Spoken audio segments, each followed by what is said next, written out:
there ain't no perfect book for African people. That's a perfectly destructive book to African people. And so we see why it's not inconsistent that someone could wear the cross. Y'all know him? Yeah. He got his cross. Y'all don't know him. He can fly. How he can come, see, he can go right in here and support what he's doing, brothers and sisters. And we're going to end on this note here. I want people to understand, really, this guy right here is symbolic of the death of the black race. Anytime, see, R. Kelly reminds me of, Master Teacher tells a story of having watched, especially with the spider. Anybody here that had water bugs in your house? Right. Yeah. You ever walked up on a water bug? It was, there's some big nasty looking thing.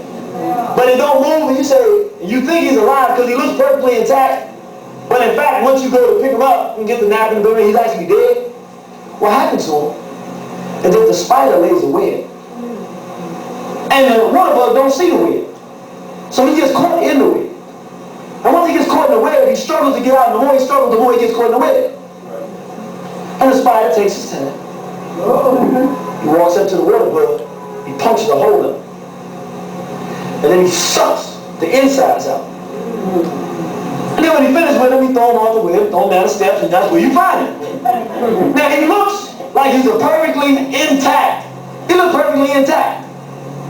But in fact, there is no longer an inside. This individual that we call R. Kelly represents that dead water bug in your home. So he's a little more insidious because all of the black man, that which would seek to defend black people, that would seek to be a man and fight and resist white aggression and negative influences on black people is gone. In fact, there's a European inside his soul.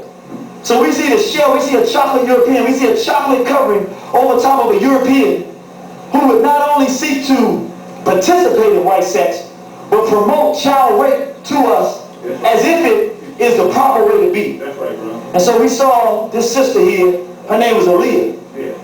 And we see, and she don't look happy to me in this, but he produced this album for her, and he married her when she was 15, and if you look real close, you see the predatory nature of what he has become as he looks at this sister, and he named her album, Age Ain't Nothing But a Number.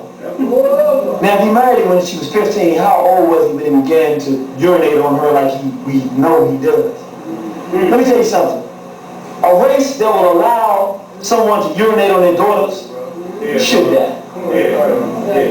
No one will be afraid to take us out when we don't have anything that is sacred to us.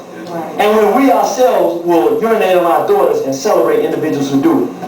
And not only is this individual done what he's done, you would think that now that he's been caught as the sex offender that he is, as the monster he is, he would have tried to bring himself back before the world in shame. But instead, he comes out with Chocolate Factory.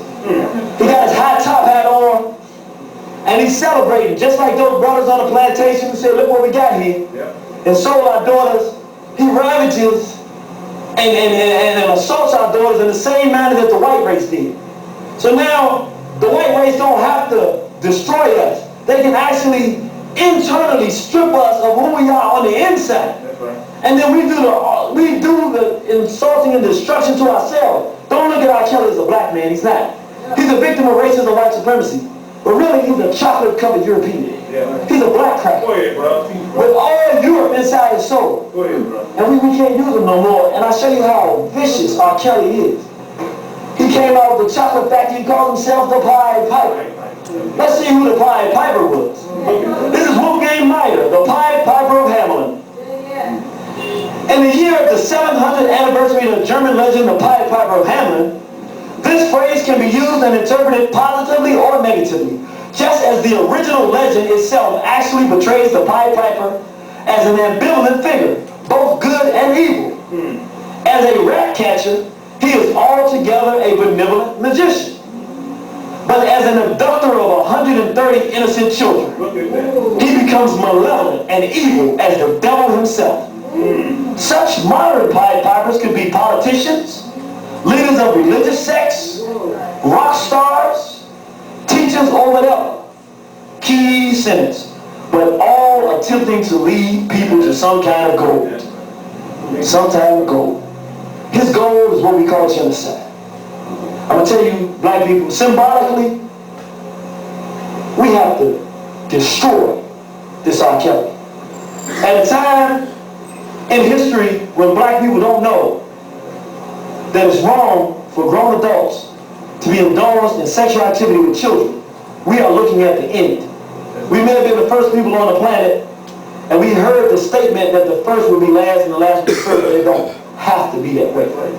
And any race that will not defend its little girls will not stand the test of time. I tell you what, R. Kelly celebrates his freakishness and devastation of our race in our face, but Irritated Genius, see, I had a book too. And in my book, the Pied Piper, he died. He didn't win. I mean, I've already killed the Pied Piper. Because when the song comes on in my house, I turn it off. I change the channel. Oh, the Pied Piper don't get no play in my car. You're not going to get me to dance to the tune of death. No. You're not going to get me to do that. And all of us, we need to kill that Pied Piper in it. Because he's trading us good music. And I mean, he makes some of the best sounding music, but that's the tune of death. You're listening to the rhythm of genocide. You're dancing your way into a hot pit of fire. And we gotta symbolically, we gotta destroy this guy's career. Because after a period in time, if he can get away with what he's doing and continue to promote this madness, and we don't know that it's wrong to mess with children, there will be nothing left for us. The white race will look at us, the Asians will look at us, everyone will look at us and say they're right. They're ready for what happened to the natives. And that's what will happen to us. So now, brothers and sisters, in ending, I would like to say, if we want to know what we need to do, just let's look at our ancestors who did it. Let's rebuild this black manhood in this race. Let's overturn this effeminization and get back to who we are as a people.